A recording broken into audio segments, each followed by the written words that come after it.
आज की क्लास में हम लोग एक नए चैप्टर की शुरुआत करेंगे जिसका नाम है मैट्रिक्स, जिसे हम आव्यूह कहते हैं। ये हमारे एनसीईआरटी सिलेबस का तीसरा चैप्टर है। ये आव्यूह की पहली क्लास है। अतः इस क्लास में हम लोग सबसे पहले ये जानेंगे कि आव्यूह किसे कहते हैं, आव्यूह की क्रम या कोटि क्या होती है, आव्यूह का निरूपण कैसे किया जाता है, आव्यूह कितने प्रकार का होता है। इन सारे टॉपिक पर आज हम लोग बात करने वाले हैं। तो आइए आज की क्लास शुरू करते हैं। सबसे पहले जानते हैं कि आव्यूह किसे कहते हैं। अगर आव्यूह की बात करें तो आव्यूह दो शब्दों से मिलकर बना है। पहला शब्द है आयत और दूसरा शब्द है व्यूह। व्यूह का मतलब होता है आकृति, रचना, संरचना या साड़ी। तो एक ऐसी आकृति हो हमारे पास जो आयत की जैसी हो, यानी आयताकार हो, और अगर उस आयताकार आकृति में हम गणितीय आंकड़ों को जमा करते हैं, व्यवस्थित कर दें, तब हम उसे आव्यूह कहते हैं। अब ये जो गणितीय आंकड़े हम आयताकार सारणी में जमा कर रहे हैं, ये क्या हो सकती हैं? ये गणितीय आंकड़े संख्याएं हो सकती हैं, संख्याएं वास्तविक भी हो सकती हैं, काल्पनिक भी हो सकती हैं। ये गणितीय आंकड़े फलन हो सकती हैं, फलन त्रिकोणमितीय फलन हो सकती हैं जैसे sine theta, cos theta, tan theta. फलन आपके लवगणकीय फलन हो सकते हैं जैसे log x, log y। फलन आपके बीजगणितीय फलन हो सकते हैं जैसे x, y, z। फलन आपके चारघातांकीय फलन हो सकते हैं e के पावर x, e के पावर x। तो इस प्रकार से हम लोग आयताकार सारणी में संख्याओं को भी रखते हैं और फलनों को भी रखते हैं। इन गणितीय आंकड़ों को हम लोग बड़े ब्रैकेट के भीतर रखते हैं। जैसे मान लेते हैं हमने कुछ संख्याएं ले ली 2, 4, 5, 6। अगर हमने इनको बड़े ब्रैकेट के भीतर रख दिया तब ये जो पूरा आकृति हमें मिला है ये आव्यूह कहलाता है, यानी ये पूरा सारणी आव्यूह हो जाएगा। अब यहां से हम एक चीज और समझ सकते हैं कि आव्यूह आयताकार क्यों होता है। यहां से अगर हम 2 को 4 से मिला दें, 4 को 6 से मिला दें, 6 को 5 से मिला दें, 5 को 2 से मिला दें, तो आप देख सकते हैं कि यहाँ पर एक आयत जैसी आकृति मिल जाती है। तो यहां से भी हम समझ सकते हैं कि आव्यूह एक आयताकार आकृति या सारणी होती है।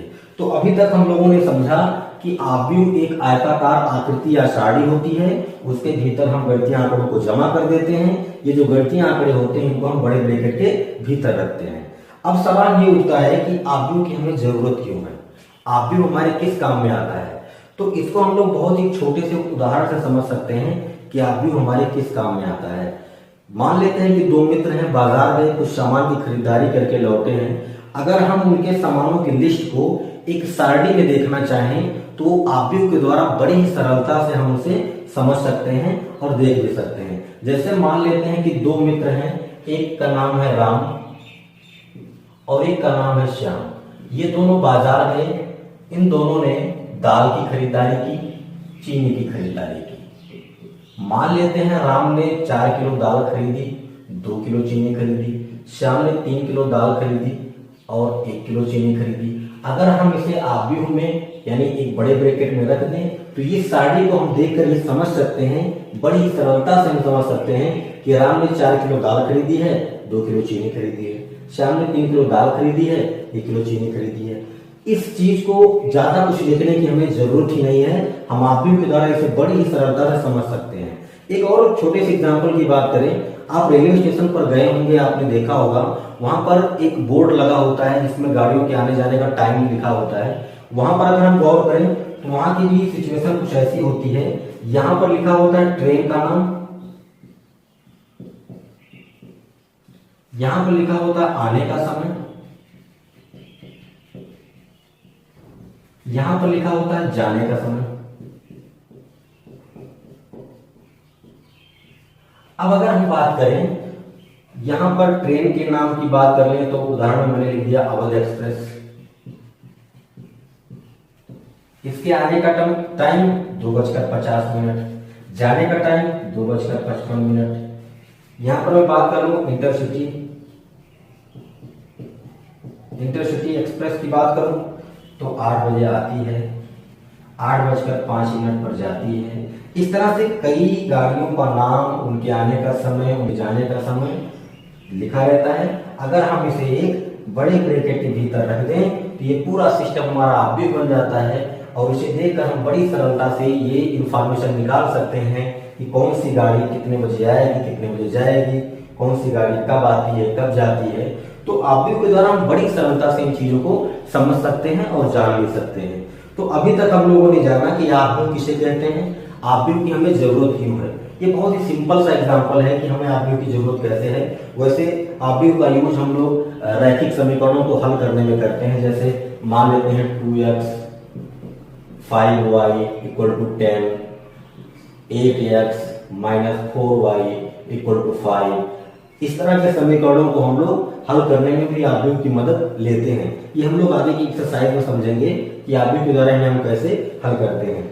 आव्यूह का यूज कॉमर्स में किया जाता है, आव्यूह का यूज फिजिक्स में किया जाता है, आव्यूह का यूज बिजनेस में किया जाता है। तो बहुत सी ब्रांचेस में आव्यूह का यूज करते हैं, लेकिन हम लोग यहाँ पर मैट्रिक्स अलजेब्रा पढ़ने वाले हैं, यानी बीजगणित आव्यूह पढ़ने वाले हैं। बीजगणित आव्यूह का मतलब यह है कि प्लस माइनस मल्टीप्लिकेशन इनकी बात करेंगे हम लोग। तो ये अभी तक का ओवरऑल हम लोगों ने ये समझा कि आव्यूह का हम करते क्या है, उसका यूज क्या है, आव्यूह किसे कहते हैं। अब हम बहुत ही इंपॉर्टेंट टॉपिक में बात करने वाले हैं कि आव्यूह की क्रम या कोटि क्या होती है।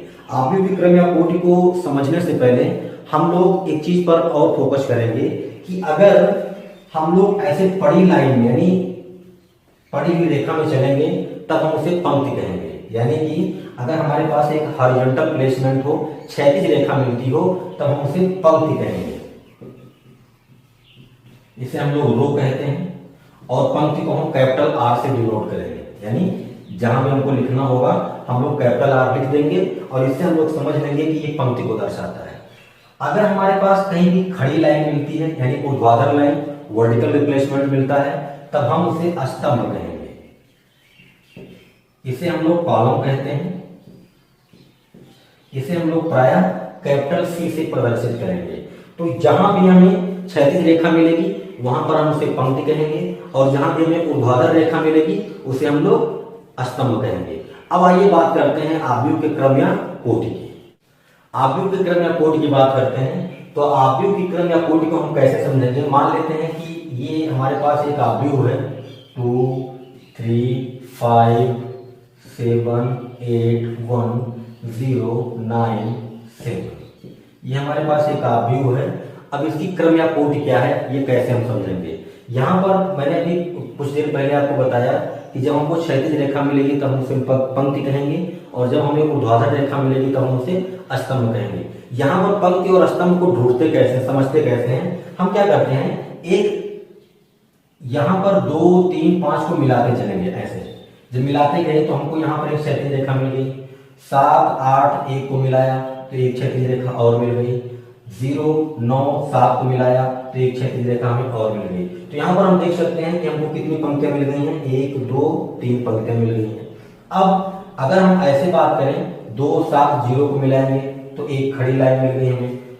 3 8 9 को मिलाएंगे तो एक और खड़ी लाइन मिल गई हमें। 5 1 7 को मिलाएंगे तो यहाँ पर हमको एक खड़ी लाइन और मिल गई। तो यहाँ पर हम समझ सकते हैं कि एक पंक्ति, दो पंक्ति, तीन पंक्ति, तीन पंक्तियां हमें मिली हैं और यहाँ पर एक स्तंभ, दो स्तंभ, तीन स्तंभ, यहाँ पर हमें 3 स्तंभ मिले हैं। तो हम इसे ऐसा भी लिख सकते हैं R1 का मतलब पहली पंक्ति, R2 का मतलब दूसरी पंक्ति, R3 का मतलब तीसरी पंक्ति। यहाँ पर हम इसे लिख सकते हैं C1 मतलब पहला स्तंभ, C2 दूसरा स्तंभ, C3 तीसरा स्तंभ।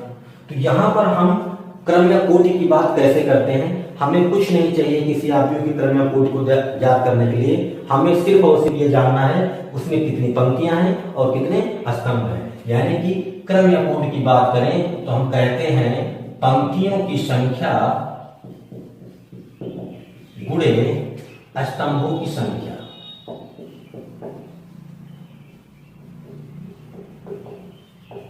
यानी कि हमें पंक्तियों की संख्या पता होनी चाहिए, स्तंभों की संख्या पता होनी चाहिए। अगर ये दोनों चीज हमें पता है तो हम किसी भी आव्यूह की क्रम या कोटि को बता सकते हैं। हम प्रायः क्या करते हैं, पंक्तियों की संख्या को यम से दिखाते हैं और स्तंभों की संख्या को यम से दिखाते हैं। और इसे हम पढ़ते क्या है, यम गुणे यम यानी m क्रॉस n पढ़ते हैं या m बाई n मैट्रिक्स भी पढ़ा जाता है। तो जहां भी हमें यम मतलब पंक्तियों की संख्या मिल जाएगी, n मतलब स्तंभों की संख्या मिल जाएगी, हम वहां से किसी भी आव्यूह के क्रम या कोटि की बात कर सकते हैं। तो यहां से अगर हम बात करें तो कितनी पंक्तियां हैं, 1 2 3, तो यहाँ 3 लिख दिया। कितने स्तंभ है, 1 2 3, यहाँ पर 3 लिख दिया। तो इस आव्यूह की जो क्रम है वो कोटि है वो कितनी है, 3 गुणे 3 है, यानी कि इस आव्यूह की जो ऑर्डर हमें मिली है वो 3x3 की मिली है। ध्यान रहे इस बात का, जब भी हम किसी आव्यूह का क्रम या कोटि लिखते हैं तो पहले पंक्तियों की संख्या को लिखते हैं और उसके बाद में स्तंभों की संख्या को लिखते हैं। यानी अगर हमसे कोई कह दे कि किसी आव्यूह का जो क्रम है वो 2 गुणे 3 है, तो यहां से हमें क्या इंफॉर्मेशन मिलती है कि उस आव्यूह में 2 पंक्तियां होंगी और 3 स्तंभ होंगे। सबसे पहले पंक्तियों की बात करेंगे हम, उसके बाद स्तंभों की बात करेंगे। एक बात हम लोग छोड़ चुके हैं, वो ये है कि आव्यूह के भीतर जो भी गिनतियां लिखी होती हैं, जो आंकड़े लिखी होती हैं, उनको हम एक नाम देते हैं। जैसे 2 3 5 7 8 1 0 9 7, ये जो था, ये जो गणितीय आंकड़े थे, इनको हम एलिमेंट कहते हैं, यानी अवयव कहते हैं, या तत्व कहते हैं, या फिर सदस्य कहते हैं। ये आव्यूह के सदस्य हैं। तो जो भी गणितीय आंकड़े इसमें हम लिखते हैं उन्हें हम अवयव बोलते हैं, तत्व बोलते हैं, या सदस्य बोलते हैं। तो अभी तक हम लोगों ने क्या समझा, किसी भी आव्यूह की क्रम या कोटि क्या होती है, पंक्तियों की संख्या गुणे स्तंभों की संख्या। पंक्तियों की संख्या कैसे निकालते हैं, क्षैतिज रेखा अगर हमें मिल जाएगी तो हम उसे पंक्ति कहेंगे, ऊर्ध्वाधर रेखा हमें मिलेगी तब हम उसे स्तंभ कहेंगे। अब यहाँ पर मैंने आपको बताया कि 2 3 5 यानी इन अवयवों को एक लाइन से हम मिलाते हुए चले जाएंगे तो हमें पंक्ति मिल जाएगी, और इनको ऐसे मिलाते हुए चले जाएंगे तो हमें स्तंभ मिल जाएगी। आप इनको कभी भी ऐसे नहीं मिला सकते, 2 को 8 से 7 को ऐसे नहीं मिला सकते। ऐसे आप मिलाएंगे तो आपको ना तो एकदम ऊर्ध्वाधर रेखा मिलेगी ना क्षैतिज रेखा मिलेगी, और हमें पंक्ति समझने के लिए क्षैतिज रेखा चाहिए, स्तंभ समझने के लिए ऊर्ध्वाधर रेखा चाहिए। तो हम जब भी मिलाएंगे ऐसे ऐसे मिलाएंगे, और वहां से हमें समझ में आ जाएगा कि इस आव्यूह में कितनी पंक्तियां हैं, कितने स्तंभ हैं। यहाँ से क्वेश्चन कुछ इस तरह के बनते हैं। जैसे मैं बात करूं, मान लेता हूं कि आपको ऐसे दिया जाएगा, कह देगा कि कोई आव्यूह है आपके पास 2 3 4 5, आपसे कहेगा कि इसकी कोटि क्या है। तो अभी मैंने आपको बताया, यहाँ पर एक पंक्ति आपको यहाँ से मिल जाएगी, 2 से 3 को मिलाएंगे, 4 से 5 को मिलाएंगे, एक पंक्ति यहाँ मिल जाएगी। तो इसमें कुल कितने पंक्ति हैं, 2 पंक्ति हैं। स्तंभ कितने हैं, 2 को 4 से मिलाइए 1 स्तंभ, 3 को 5 से मिलाइए 2 स्तंभ, यानी कि इसका जो क्रम या कोटि हमें मिला वो 2 गुणे 2 का मिला। किसी भी आव्यूह की अगर आपको क्रम या कोटि पता है तब आप उसकी क्रम या कोटि से ये भी पता कर सकते हैं कि उस आव्यूह में कितने अवयव या सदस्य हैं। जैसे इसकी क्रम या कोटि कितनी है, 2 गुणे 2, इन दोनों का गुणा करने पर कितना आता है, 4 आता है। और आप देख सकते हैं 1 2 3 4, इसमें 4 सदस्य हैं। तो अगर किसी भी आव्यूह की आपको कोटि या क्रम पता है तो आप क्या कर सकते हैं, उनका आपस में गुणा कर दीजिए और फटाक से आपको आंसर मिल जाएगा कितने अवयव हैं उसमें। अब क्वेश्चन क्या बनता है, क्वेश्चन किस तरह से बनते हैं, आपसे कह देता है किसी आव्यूह में 16 अवयव हैं, किसी आव्यूह में 16 अवयव हैं, आव्यूह की संभावित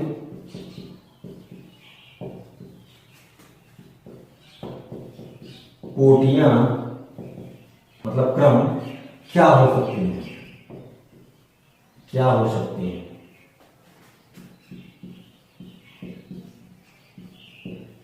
मतलब यह है कि आपको किसी भी आव्यूह में अवयवों की संख्या दे देगा और आपसे पूछेगा कि इसकी कितने संभावित क्रम या कोटियां बन सकती हैं। तो अभी हमने सीखा है किसी भी आव्यूह के क्रम का अगर हम आपस में गुणा कर दें तो उस आव्यूह में कितने अवयव हैं वो हमें पता चल जाता है। इसका मतलब यह है कि अगर किसी भी आव्यूह में 16 अवयव हैं तो उनकी कोटियों का गुणा करने पर हमें 16 मिलना चाहिए। तो क्या क्या संभावित क्रम हो सकते हैं, सबसे पहला चीज तो ये हो सकता है किसी भी आव्यूह का क्रम 16 गुणे 1 हो सकता है। मतलब ये कि उस आव्यूह में 16 पंक्तियां हो सकती हैं और एक स्तंभ हो सकता है। दूसरा, या तो ऐसा हो सकता है कि उसमें एक ही पंक्ति हो और 16 स्तंभ हो। ध्यान रहे इस बात का, ये m की वैल्यू है, ये n की वैल्यू है, यम और n का आपस में गुणा करने पर ये 16 आना चाहिए। तो यहाँ पर देख सकते हैं 16 का 1 में गुणा करेंगे 16 आ जाएगा, 1 का 16 में गुणा करेंगे 16 आ जाएगा। अब ऐसा भी हो सकता है कि उस आव्यूह में 2 पंक्तियां हो और 8 स्तंभ हो, 8 गुना 16। ऐसा भी हो सकता है कि उसमें 8 पंक्तियां हो और 2 स्तंभ हो। पंक्तियों का मतलब ये, स्तंभ का मतलब ये। तो ऐसा हो सकता है कि इसमें 2 पंक्तियां हो और 8 स्तंभ हो। ऐसा भी हो सकता है कि 8 पंक्तियां हो 2 स्तंभ हो। ऐसा भी हो सकता है कि उसमें 4 पंक्तियां और 4 स्तंभ हो, यानी 4 पंक्ति हो और 4 स्तंभ हो। तो किसी भी आव्यूह की अगर उसमें 16 अवयव हैं तो उसकी संभावित क्रम या कोटियां यही हो सकती हैं, इनके अतिरिक्त तो कुछ नहीं हो सकता है। एक और एग्जांपल की बात करें, मान लेते हैं आपसे कह दे 16 के बजाय आपसे कह दे किसी आव्यूह में 17 अवयव हैं, तो आव्यूह की संभावित कोटियां क्या हो सकती हैं। यहां पर ध्यान देने वाली बात है, किसी भी आव्यूह की क्रम या कोटि जो भी पंक्तियों की संख्या या स्तंभों की संख्या होती है वो धनात्मक पूर्णांक होती है। मतलब ये यहां पर आप माइनस नहीं ले सकते, यहां पर आप दशमलव में बात नहीं कर सकते। जो भी गिनती आपको लिखनी है वो टोटल धनात्मक पूर्णांक होनी चाहिए। अब आप 17 को क्या करेंगे, तोड़ेंगे। तोड़ने का मतलब यह है कि आप 17 को कुछ यम गुणे यम के रूप में लिखना चाहेंगे, तो 17 को जब आप यम गुणे यम के रूप में लिखना चाहेंगे तो इसकी संभावित 2 ही कोटियां हो सकती हैं, या तो आव्यूह में 17 पंक्ति हो 1 स्तंभ हो, या फिर आव्यूह में 1 पंक्ति हो और 17 स्तंभ। इसके अतिरिक्त इसकी कोई भी कोटि या क्रम नहीं हो सकती है। तो अभी तक हम लोगों ने क्या सीखा, किसी भी आव्यूह की क्रम या कोटि क्या होती है, पंक्तियों की संख्या गुणे स्तंभों की संख्या, यानी यम गुणे यम। किसी भी आव्यूह में अगर आपको अवयवों की संख्या पता हो तो आप उसकी मदद से क्या कर सकते हैं, उसकी क्रम या कोटि को ज्ञात कर सकते हैं। अब हम बात करने वाले हैं आव्यूह के निरूपण की।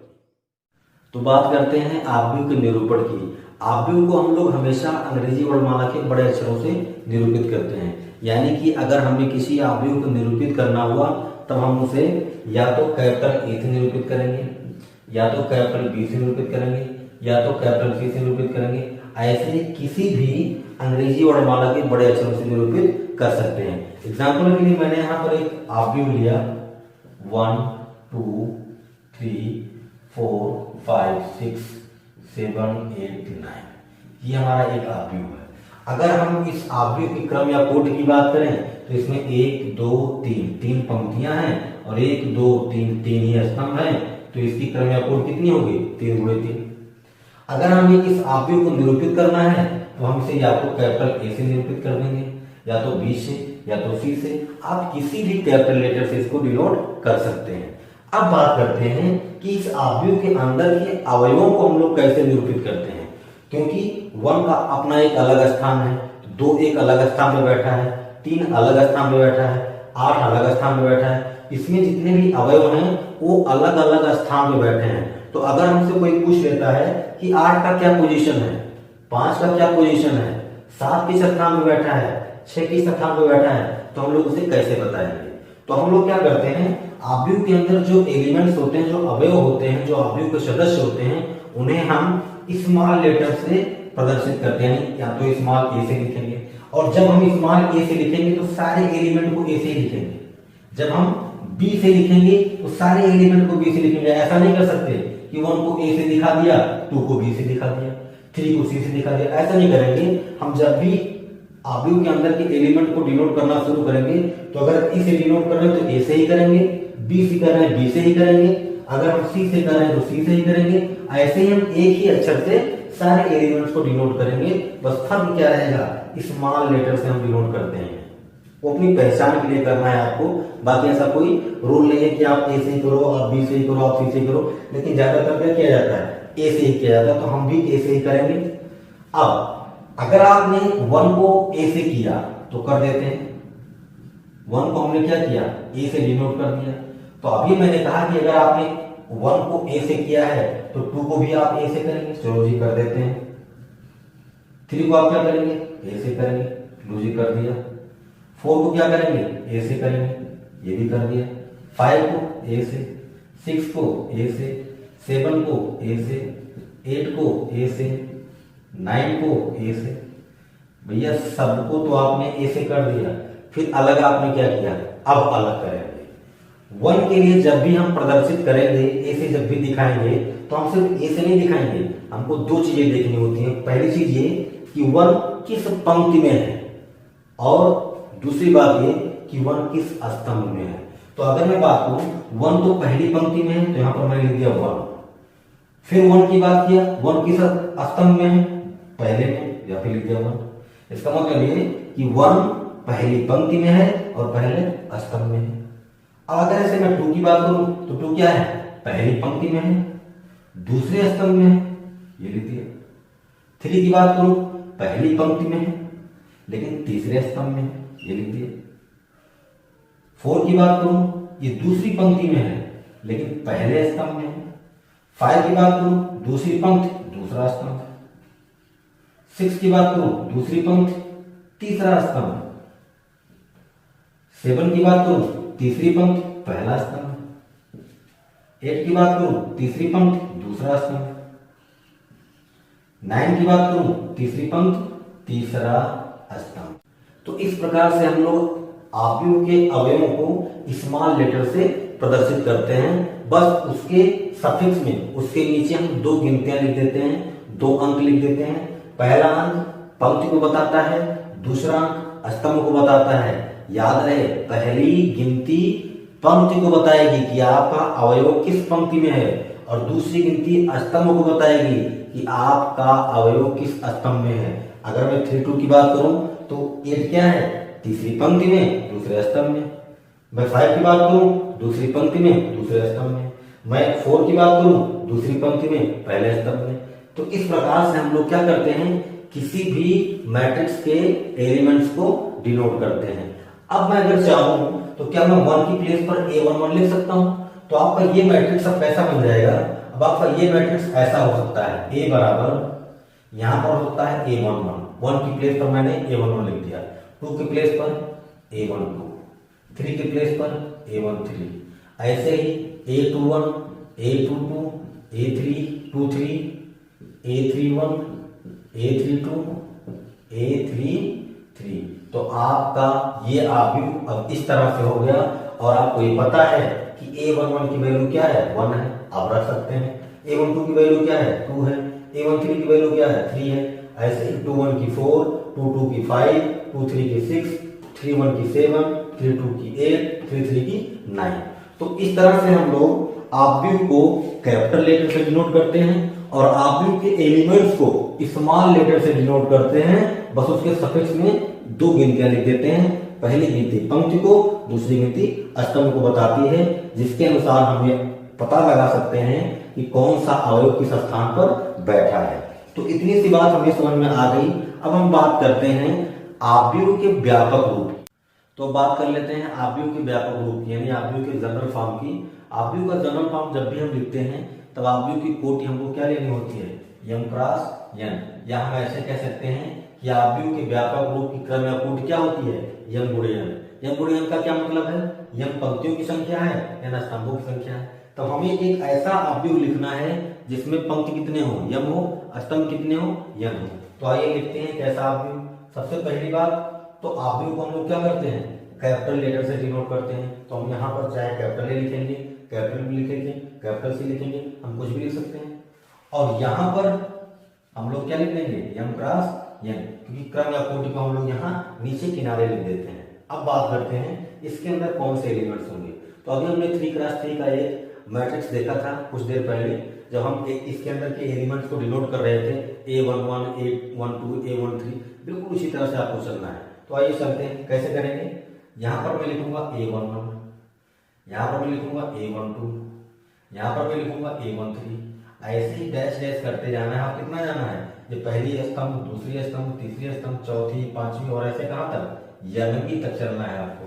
तो आप क्या लिखेंगे, पहला पंक्ति और यनवा स्तंभ। या पहली पंक्ति में चल रहे हैं तो पहली पंक्ति, पहली पंक्ति, पहली पंक्ति, पहली पंक्ति, ये पहला स्तंभ, ये दूसरा स्तंभ, ये तीसरा स्तंभ, ये चौथा, पांचवा, ऐसे ये एनवा स्तंभ। अब मैं बात करूंगा दूसरे पंक्ति की, तो मैं यहाँ पर क्या लिखूंगा, A21 यानी दूसरी पंक्ति पहला स्तंभ। यहाँ पर मैं बात करूंगा A22 दूसरी पंक्ति दूसरा स्तंभ। यहाँ पर मैं बात करूंगा 23 दूसरी पंक्ति तीसरा स्तंभ। ऐसे ही आप यहाँ पर लिखेंगे 2n यानी दूसरी पंक्ति एनवा स्तंभ।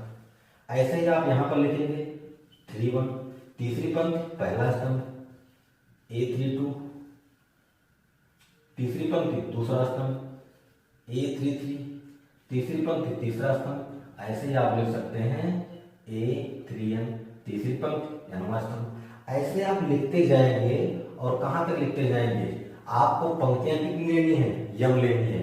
तो आखिरी वाला मैं लिखता हूं कैसे, यमवा पंक्ति है, ये पहला था, ये दूसरा था, ये तीसरा, चौथा, पांचवा, ऐसे कौन सा यमवा पंक्ति आएगा। तो यमवा पंक्ति पहला स्तंभ, यमवा पंक्ति दूसरा स्तंभ, यमवा पंक्ति तीसरा स्तंभ, ऐसे डैश डैश यमवा पंक्ति यमवा स्तंभ। तो आपका लास्ट का जो एलिमेंट होगा वो ए एम एन ये हो जाएगा। तो किसी भी आव्यूह का व्यापक रूप ये होता है। अब इसमें यम क्रॉस एन कुछ भी हो सकता है। अगर आप यहाँ पर 2 लिख देंगे, यहाँ पर 2 लिख देंगे तो 2 क्रॉस 2 का बन जाएगा। तो आप समझ सकते हैं 2 क्रॉस 2 का मतलब क्या, उसमें 4 ही एलिमेंट होंगे, क्योंकि 2 का 2 में गुणा करोगे 4 आएगा। तो इसका मतलब आपको एक ऐसा आव्यूह बनाना है जिसमें 4 एलिमेंट हो। तो ये व्यापक रूप है। अगर आपको ये आइडिया है कि व्यापक रूप कैसे होता है तो आप किसी भी कोटि का किसी भी क्रम की आव्यूह को आप निकाल सकते हैं, लिख सकते हैं। इसको हम लोग एक अलग तरीके से लिखते हैं। हम इतना लंबा ना लिख के हम लोग इसे ऐसा भी लिख देते हैं, कैपिटल ए बराबर, यहां पर एक बड़ा ब्रैकेट लगाते हैं, यहां पर लिखते हैं स्मॉल ए और इसके नीचे लिखते हैं आई, यहां पर लिखते हैं जे और यहां पर लिख देते हैं एम क्रॉस एन। ये भी बिल्कुल यही है, लेकिन इतना लंबा चौड़ा ना लिख के हम लोग ये शॉर्ट में लिख देते हैं। अब इसका मतलब क्या है, यम क्रॉस एन का तो मतलब आपको समझ में आ रहा होगा। यम क्रॉस एन का मतलब क्या है कि ये जो आव्यूह हम लिखने वाले हैं इसकी क्रम या कोटि है यम क्रॉस एन। ए क्या है, ए इसके अंदर के एलिमेंट को डिनोट कर रहा है। आई और जे क्या है, आई क्या करेगा, पंक्ति को बताएगा और जे क्या करेगा, स्तंभ को बताएगा। तो आई किसको बता रहा है, पंक्ति को, जे किसको बता रहा है, स्तंभ को।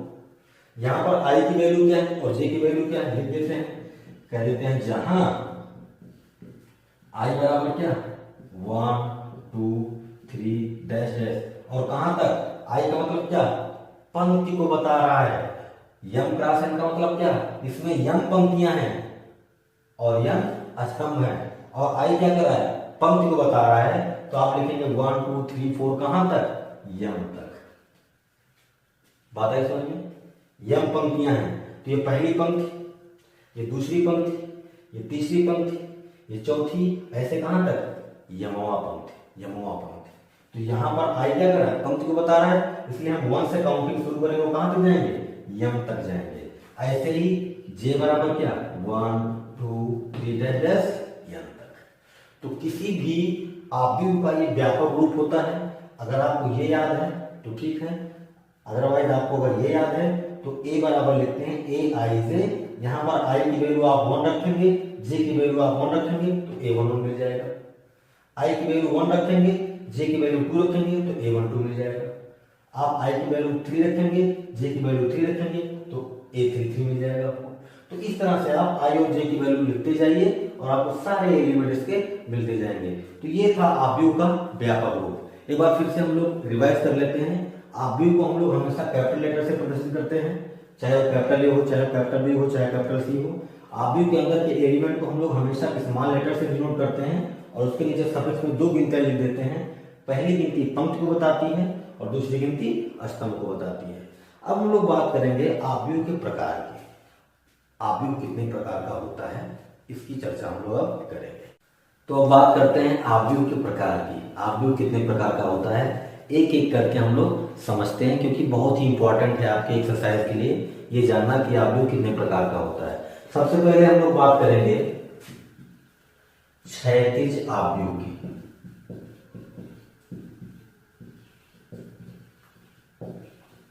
यानी हॉरिजॉन्टल मैट्रिक्स क्या होता है। हॉरिजॉन्टल मैट्रिक्स में क्या होता है कि इसमें पंक्तियों की संख्या कम होती है, स्तंभों की संख्या अधिक होती है।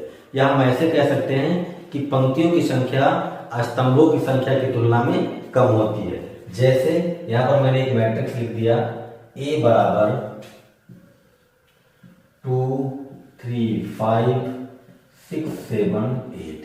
अब ये आपका क्या है, क्षैतिज आव्यूह है। आप ऐसे भी समझ सकते हैं ये क्षैतिज में ज्यादा फैला हुआ है, ऊर्ध्वाधर में इसकी ऊंचाई कम है, क्षैतिज में इसकी ज्यादा है। या ऐसे भी आप समझ सकते हैं कि इसमें पंक्तियां कितनी हैं 1 2, यानी इसमें 2 पंक्ति है। स्तंभ कितने हैं 1 2 3। इसका मतलब ये है कि इस आव्यूह की जो क्रम या कोटि है कितनी है, 2 क्रॉस 3 की। तो क्षैतिज आव्यूह का डेफिनेशन भी यही होता है कि अगर किसी भी आव्यूह में पंक्तियों की संख्या स्तंभों की संख्या से कम हो तब हम उसे क्षैतिज आव्यूह कहते हैं। देख भी सकते हैं आप, ये क्षैतिज में ज्यादा फैला है, ऊपर ऊर्ध्वाधर में कम फैला हुआ है। दूसरा ऊर्ध्वाधर आव्यूह यानी वर्टिकल मैट्रिक्स क्या होता है। अब ये क्षैतिज है, ये ऊर्ध्वाधर है, तो जाहिर सी बात है इसका उल्टा होगा। इसमें क्या था, इसमें पंक्तियों की संख्या कम थी, स्तंभों की संख्या ज्यादा थी। इसमें क्या होगा, पंक्तियों की संख्या ज्यादा होगी, स्तंभों की संख्या कम होगी। जैसे a बराबर, इसी को हम ऐसे प्लट लिख देते हैं 2 6 3 7 5 8। अब अगर मैं इस आव्यूह के क्रम की बात करूं या कोड की बात करूं तो इसमें 1 2 3, इसमें पंक्तियां 3 हैं और स्तंभ कितने हैं, 2 हैं। तो एक ऐसा आव्यूह जिसमें पंक्तियों की संख्या स्तंभों की संख्या से अधिक हो उसे हम ऊर्ध्व आव्यूह कहते हैं। आप समझ भी सकते हैं, ये क्षैतिज में फैला था तो ये ऊपर की ओर फैला हुआ है। बात करते हैं वर्ग आव्यूह की, यानी स्क्वायर मैट्रिक्स की। स्क्वायर मैट्रिक्स क्या होता है, जिसमें पंक्तियों की संख्या और स्तंभों की संख्या बराबर हो उसे हम लोग वर्ग आव्यूह कहते हैं। जैसे मैंने यहां पर एक मैट्रिक्स लिखा 2 3 5 8। अब आप यहां पर देख सकते हैं इसमें कितनी पंक्तियां हैं, 1 2, कितने स्तंभ हैं, 1 2। यानी कि आप ऐसे भी समझ सकते हैं कि किसी भी मैट्रिक्स की जो क्रम या कोटि होती है वो क्या होती है, यम गुणित यन होती है। तो अगर यम बराबर यन हो जाए, यम बराबर यन हो जाए तब आप उसे क्या कहेंगे, वर्ग आव्यूह कहेंगे। ये 2 क्रॉस 2 का था, हम 3 क्रॉस 3 का भी लिख सकते हैं। एक और एग्जांपल लिख लेते हैं इसका 1 2 3। अभी कुछ देर पहले इसको मैंने लिखा था 4 5 6 7 8 9। इसमें क्या है, इसमें पंक्तियां कितनी हैं, 3, स्तंभ कितने हैं, 3। तो हमें एक ऐसा आव्यूह चाहिए जिसमें पंक्तियों की संख्या और स्तंभों की संख्या बराबर हो, उसे हम लोग क्या कहेंगे, वर्ग आव्यूह। अब बात करते हैं विकर्ण आव्यूह किसे कहते हैं, यानी डायगोनल मैट्रिक्स क्या होता है। तो विकर्ण आव्यूह एक वर्ग आव्यूह होता है। अब वर्ग आव्यूह हम पढ़ चुके हैं। वर्ग आव्यूह क्या होता है, ऐसा आव्यूह जिसमें पंक्तियों की संख्या और स्तंभों की संख्या बराबर हो उसे हम लोग वर्ग आव्यूह कहते हैं। तो विकर्ण आव्यूह एक वर्ग आव्यूह होता है, और अगर उस वर्ग आव्यूह के मुख्य विकर्ण के एलिमेंट दिए गए, मुख्य विकर्ण के अवयव दिए गए हों, बाकी सभी अवयव शून्य हों, तब उसे हम लोग विकर्ण आव्यूह कहते हैं। जैसे एग्जांपल के लिए मैंने यहां पर एक आव्यूह लिखा a बराबर 3 0 0 5। अब यहां पर आप देख सकते हैं कि इसमें 2 ही पंक्तियां हैं और 2 ही स्तंभ हैं, इसलिए इसमें पंक्तियों की संख्या और स्तंभों की संख्या बराबर है, अतः यह एक वर्ग आव्यूह है।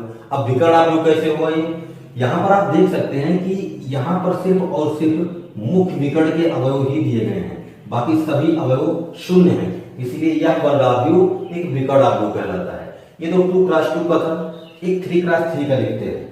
मैंने लिखा a बराबर 1 0 0 0 5 0 0 0 8। अब ये आपका कैसा आव्यूह है, ये भी आपका वर्ग आव्यूह है, क्योंकि इसमें 3 पंक्तियां हैं और 3 ही स्तंभ है, इसकी क्रम या कोटि कितनी होगी, 3 गुणित 3। यहाँ पर आप देख सकते हैं केवल और केवल आपको मुख्य विकर्ण के अवयव ही दिए गए हैं, बाकी सभी अवयव शून्य हैं, इसलिए यह आव्यूह क्या कहलाएगा, विकर्ण आव्यूह कहलाएगा। तो हर एक विकर्ण आव्यूह वर्ग आव्यूह होता है, और वर्ग आव्यूह में अगर मुख्य विकर्ण के अवयव ही केवल दिए गए हों, बाकी सभी अवयव शून्य हों, तो उसे हम लोग विकर्ण आव्यूह कहते हैं। अब एक छोटी सी बात समझ लेते हैं कि मुख्य विकर्ण किसे कहते हैं। जैसे प्रत्येक चतुर्भुज में 2 विकर्ण होते हैं। आयत भी आपका एक चतुर्भुज है और इसमें भी 2 विकर्ण होंगे।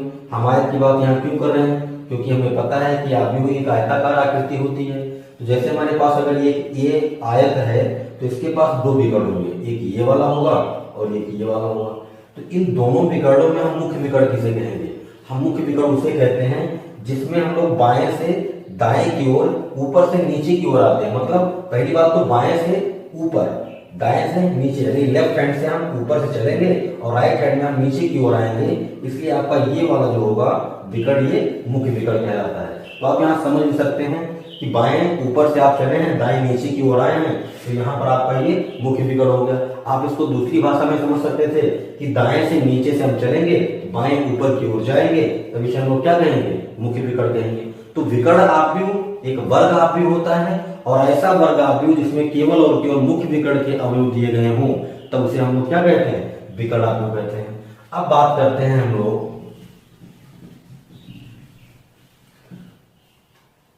पंक्ति आव्यूह, रो मैट्रिक्स किसे कहते हैं। बहुत ही सिंपल है।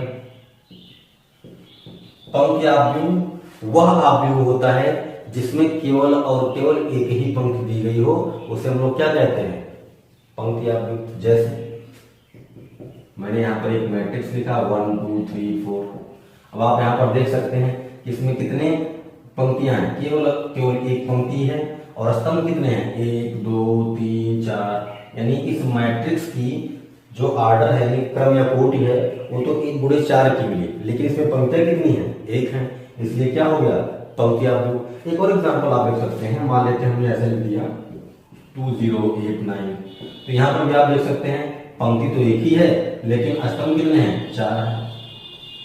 एक और की बात कर लो, मैंने यहाँ पर लिखा 258, इसमें पंक्ति कितनी है, 1 है, स्तंभ कितने हैं, 3 है। तो ऐसा आव्यूह जिसमें केवल और केवल एक ही पंक्ति हो, उसे हम लोग क्या कहते हैं, पंक्ति आव्यूह। अब हम बात करते हैं स्तंभ आव्यूह की।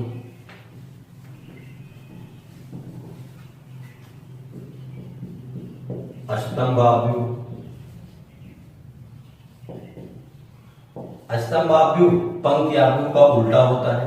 पंक्ति आव्यूह में क्या था, इसमें केवल एक ही पंक्ति हो, उसे हम लोग पंक्ति आव्यूह कहते हैं। स्तंभ आव्यूह क्या होगा, जिसमें केवल और केवल एक ही स्तंभ हो, उसे हम लोग स्तंभ आव्यूह कहते हैं। जैसे ए बराबर मैंने लिख दिया 1 2 3 4। आप यहाँ पर देख सकते हैं पंक्तियां तो इसमें 4 हैं, लेकिन स्तंभ कितना है, 1 है। एक और एग्जांपल की बात कर लेते हैं, मैंने यहाँ पर लिखा 8 9। आप यहाँ देख सकते हैं इसमें पंक्तियां तो 2 हैं, लेकिन स्तंभ कितना है, 1 है। तो एक ऐसा आव्यूह जिसमें केवल और केवल एक ही स्तंभ हो, उसे हम लोग क्या कहते हैं, स्तंभ आव्यूह कहते हैं। अब हम बात करते हैं शून्य आव्यूह। शून्य आव्यूह, या इसे हम लोग रिक्त आव्यूह भी कहते हैं, यानी जीरो मैट्रिक्स या नल मैट्रिक्स या वाइड मैट्रिक्स। तो शून्य आव्यूह क्या होता है, नाम से ही स्पष्ट है कि एक ऐसा आव्यूह होगा जिसके प्रत्येक अवयव क्या होंगे, शून्य होंगे, उसे हम लोग क्या कहेंगे, शून्य आव्यूह कहेंगे। जैसे ए बराबर 0 0 0 0, इसके सारे एलिमेंट क्या हैं, 0 हैं। पंक्तियां कितनी हैं, 1 और 2, स्तंभ कितने हैं, 1 और 2। तो इसका जो आर्डर है, इसकी जो कोटि है, वो 2 की है, लेकिन इसके सारे एलिमेंट क्या हैं, 0 है। एक और एग्जांपल की बात कर लेते हैं, ए बराबर मैंने लिखा 0 0 0 0 0 0 0 0 0। ये क्या हो गया, एक जीरो मैट्रिक्स हो गया। क्यों, क्योंकि इसके सारे एलिमेंट क्या हैं, 0 है। तो एक ऐसा आव्यूह जिसके प्रत्येक अवयव क्या हो, शून्य हो, उसे हम लोग शून्य आव्यूह या रिक्त आव्यूह कहते हैं। अब बात करते हैं इकाई या तत्समक आव्यूह की, जिसे हम लोग यूनिट या आइडेंटिटी मैट्रिक्स भी कहते हैं। ये क्या होता है, तो इकाई आव्यूह एक वर्ग आव्यूह होता है। इकाई आव्यूह एक वर्ग आव्यूह होता है जिसके मुख्य विकर्ण के सभी अवयव 1 होते हैं तथा शेष अवयव 0 होते हैं। जैसे मैंने यहां पर लिखा ए बराबर 1 0 0 1। यहां पर आप देख सकते हैं कि इसमें 2 ही पंक्तियां हैं और 2 ही स्तंभ हैं। तो ये तो हो गया आपका 2x2 का एक स्क्वायर मैट्रिक्स, एक वर्ग आव्यूह। इसमें अगर आप देखें तो इसके जो मुख्य विकर्ण के अवयव हैं वह सभी 1 हैं, समान हैं और 1 है। तो ये आपका क्या हो गया, एक इकाई आव्यूह हो गया। ये 2x2 का था, मैंने एक 3x3 की बात कर ली, 1 0 0 0 1 0 0 0 1। तो आप यहाँ पर देख सकते हैं कि ये 3x3 का एक आव्यूह है और इसके मुख्य विकर्ण के सभी अवयव क्या हैं, 1 है और शेष अवयव क्या हैं, जीरो है। तो एक ऐसा अवयव जो वर्ग अवयव हो और उसके मुख्य विकर्ण के सभी अवयव अगर एक हो तब उसे हम लोग क्या कहते हैं, इकाई अवयव या तत्समक अवयव कहते हैं। अब यहाँ पर एक छोटी सी बात और हम लोग समझ लेते हैं कि इकाई अवयव क्या विकर्ण अवयव होता है। तो आंसर है जी हाँ, प्रत्येक इकाई अवयव विकर्ण अवयव होता है। क्यों? क्योंकि हमें पता है, अभी कुछ देर पहले हमने पढ़ा है कि विकर्ण अवयव क्या होता है, एक वर्ग अवयव होता है जिसमें केवल और केवल मुख्य विकर्ण के अवयव दिए होते हैं, शेष सभी अवयव शून्य होते हैं, उसे हम लोग विकर्ण अवयव कहते हैं। तो यहाँ भी तो वही बात है, इसमें भी केवल मुख्य विकर्ण के अवयव दिए गए हैं, शेष सभी अवयव शून्य हैं। बस यहाँ पर एक अलग कंडीशन लगी हुई है कि इसके मुख्य विकर्ण के सभी अवयव 1 है। तो हम यहाँ कह सकते हैं कि इकाई अवयव एक विकर्ण अवयव होता है। यहाँ पर एग्जाम्पल मैंने एक अवयव लिखा 200,050,009। ये पहली बात तो वर्ग अवयव है क्योंकि इसमें 3 पंक्तियां हैं और 3 ही स्तंभ है। लेकिन अगर मैं बात करूं तो मुख्य विकर्ण के यहाँ पर अवयव कौन कौन से दिए गए हैं, 259। तो ये एक विकर्ण अवयव है। क्यों? क्योंकि केवल और केवल इसमें मुख्य विकर्ण के अवयव दिए गए हैं, शेष सभी अवयव शून्य हैं। लेकिन ये एक इकाई अवयव नहीं है। क्यों? क्योंकि अगर ये इकाई अवयव होता तो यहाँ पर 1 होता, यहाँ भी 1 होता, यहाँ भी 1 होता। तो हम ऐसा कह सकते हैं कि इकाई अवयव क्या है, एक विकर्ण अवयव होता है, लेकिन विकर्ण अवयव कभी भी इकाई अवयव नहीं हो सकता है। अब हम बात करते हैं अदिश अवयव। तो बात करते हैं अदिश अवयव की, जिसे हम लोग स्केलर मैट्रिक्स कहते हैं। अदिश अवयव क्या होता है, डेफिनेशन इसकी होती है कि अदिश अवयव एक विकर्ण अवयव होती है। अब जैसे ही मैंने कहा विकर्ण अवयव होती है, आपको तुरंत एक बात समझ लेनी है कि यह एक वर्ग अवयव होगी, इसमें केवल और केवल मुख्य विकर्ण के अवयव ही दिए होंगे, से सभी अवयव शून्य होंगे। तो अदिश अवयव एक विकर्ण अवयव अगर है तो इसमें केवल और केवल मुख्य विकर्ण के अवयव दिए होंगे। बस इसमें कंडीशन क्या है कि जो मुख्य विकर्ण के अवयव हैं वो समान होते हैं। जैसे मैंने यहाँ पर एक मैट्रिक्स लिखा A बराबर, यहाँ पर मैंने लिखा 3 0 0, यहाँ भी मैंने लिखा क्या 3। इसमें कितनी पंक्तियां, 2, स्तंभ कितने, 2। तो इसकी कोटि क्या होगी, 2 × 2। अब ये एक वर्ग अवयव भी है, ये एक विकर्ण अवयव भी है। क्यों? क्योंकि इसमें केवल और केवल मुख्य विकर्ण के अवयव दिए गए हैं। ये अदिश अवयव इसलिए हुआ क्योंकि इसमें मुख्य विकर्ण के अवयव क्या हैं, समान है। यहाँ 3 है तो यहाँ भी 3 है। एक और मैं लिखता हूँ A बराबर 4 0 0 0 4 0 0 0 4। ये क्या है, अदिश अवयव। क्यों?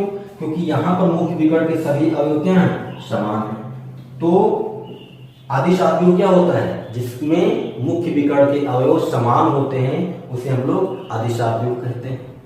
तो क्या एक इकाई अवयव अदिश अवयव कहलाता है?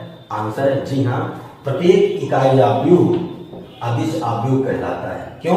क्योंकि इकाई अवयव में क्या है, मुख्य विकर्ण के सभी अवयव 1 होते हैं और हमें अदिश अवयव में डेफिनेशन क्या चाहिए, इसमें मुख्य विकर्ण के सभी अवयव समान होने चाहिए। तो यहाँ पर 1 है, यहाँ भी 1 है, तो ये एक अदिश अवयव है। 3 × 3 की बात करूं एक, तो 1 0 0 0 1 0 0 0 1, यह एक इकाई अवयव है, साथ ही साथ ये एक अदिश अवयव भी है। क्यों? क्योंकि मुख्य विकर्ण के सभी अवयव समान हैं। तो प्रत्येक इकाई अवयव अदिश अवयव होता है, लेकिन अदिश अवयव इकाई अवयव हमेशा नहीं हो सकता। कंडीशन क्या है, जब उसके मुख्य विकर्ण के सभी अवयव 1 होंगे तभी वो इकाई अवयव कहलाएगा। तो ये थी अदिश अवयव। अब हम बात करते हैं ऊपर त्रिभुजीय अवयव किसे कहते हैं, यानी अपर ट्रायंगल मैट्रिक्स क्या कहलाता है। तो ऊपर त्रिभुजीय अवयव एक ऐसा वर्ग अवयव होता है जिसके मुख्य विकर्ण के नीचे के सभी अवयव शून्य होते हैं। जैसे मैंने यहाँ पर एक अवयव लिखा A बराबर 2 3 5 0 6 9 0 0 8। आप यहाँ पर देख सकते हैं कि ये एक वर्ग अवयव है। क्यों? क्योंकि इसमें पंक्तियों की संख्या और स्तंभों की संख्या बराबर है। दूसरी बात, इसका जो मुख्य विकर्ण है इसके नीचे के सभी अवयव क्या हैं, शून्य है। तो ये अवयव एक ऊपर त्रिभुजीय अवयव कहलाता है। दूसरे तरीके से हम लोग इसे ऐसे भी समझ सकते हैं कि एक ऐसा अवयव बनना चाहिए आपका जिसके मुख्य विकर्ण के नीचे के सभी अवयव शून्य हो और शेष एलिमेंट्स को अगर हम मिलाते हुए चले जाएंगे, शेष अवयव को अगर हम लोग मिलाते हुए चले जाएंगे तो हमको यहाँ पर एक त्रिभुज बनता दिखेगा। एक ऐसा त्रिभुज जिसके ऊपर की भुजा चौड़ी हो उसे हम लोग क्या कहते हैं? ऊपर त्रिभुजीय अवयव कहते हैं। तो एक ऐसा अवयव जिसके मुख्य विकर्ण के नीचे के सभी अवयव क्या हो? 0 हो, उसे हम लोग ऊपर त्रिभुजीय अवयव। अब हम बात करते हैं कि निम्न त्रिभुजीय अवयव किसे कहते हैं, यानी लोअर ट्रायंगुलर मैट्रिक्स क्या होता है। अभी हमने पढ़ा कि ऊपर त्रिभुजीय अवयव में क्या होता है। ऊपर त्रिभुजीय अवयव में मुख्य विकर्ण के नीचे के सभी अवयव शून्य होते हैं। इसमें क्या होगा? मुख्य विकर्ण के ऊपर के सभी अवयव शून्य होंगे।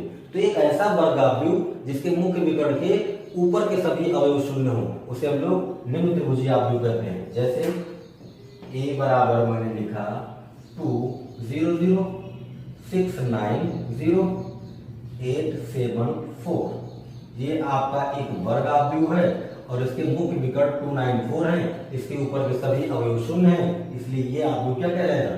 निम्न त्रिभुजीय अवयव कहलाएगा। अगर हम लोग 2 को 6 से मिला दें, 6 को 8 से, 8 को 7 से, 7 को 4 से, 2 को 9 से, 9 को 4 से, तो यहाँ पर आप देख सकते हैं आपको एक त्रिभुज मिलेगा जिसका नीचे का भुजा जो है वो चौड़ा है। तो एक ऐसा अवयव हमें मिल जाए जिसके अंदर एक त्रिभुज बने और उस त्रिभुज का नीचे का अगर आधार भुजा, नीचे की अगर आधार भुजा चौड़ी है तो उसे हम लोग क्या कह सकते हैं? निम्न त्रिभुजीय अवयव। तो ये थे अवयव के प्रकार। उम्मीद करता हूँ आपको समझ में आए होंगे। तो अब बात करते हैं कोई भी दो अवयव एक समान कैसे हो सकते हैं, यानी दो अवयव बराबर कब हो सकते हैं। कोई भी दो अवयव बराबर तब हो सकते हैं जब उनकी क्रम या कोटि बराबर हो और दूसरी बात उनके संगत अवयव भी समान हो। जैसे मैं यहाँ पर एक अवयव लिखता हूँ a बराबर, यहाँ पर लिखा 2 3 5 6। एक दूसरा अवयव मैंने लिखा b बराबर x y 5 z।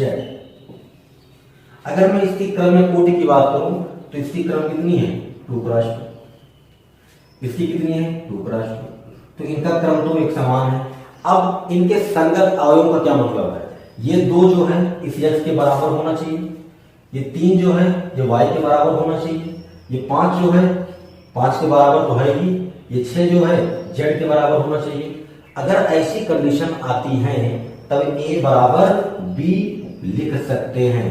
अदरवाइज अगर इसका क्रम कुछ अलग होता, इसका क्रम कुछ अलग होता, इसके अवयव अलग होते, तब हम इन दोनों अवयवों को एक दूसरे के बराबर नहीं लिख सकते हैं। कहने का कुल मतलब यह है कि अगर आपके पास दो अवयव हैं तो उनकी क्रम या कोटि बराबर होनी चाहिए। दूसरी बात उनके संगत अवयव बराबर होने चाहिए, मतलब दो जिस स्थान पर है यक्ष भी उसी स्थान पर बैठा है, यानी a11 ये भी a11 है, ये क्या है? a12 ये आपका a11 है, ये आपका a12 है, ये भी क्या है? a11 ये भी क्या है? a12 ये क्या है? a21 ये क्या है? a21 ये क्या है? a22 ये क्या है? a22। तो ये दो इस x के बराबर हो, मतलब इस अवयव में x बराबर 2 रख दिया जाए, y बराबर 3 रख दिया जाए, z बराबर 6 रख दिया जाए, तो a बराबर भी वैसे हो जाएगा। तो हम दो अवयव बराबर तब रखेंगे जब उनकी क्रम या कोटि बराबर हो और उनके संगत अवयव बराबर हो। सो फ्रेंड्स, इस क्लास में यहीं तक। नेक्स्ट क्लास में हम लोग एक्सरसाइज 3.1 के क्वेश्चन सॉल्व करेंगे। Thank you for watching. Thank you very much.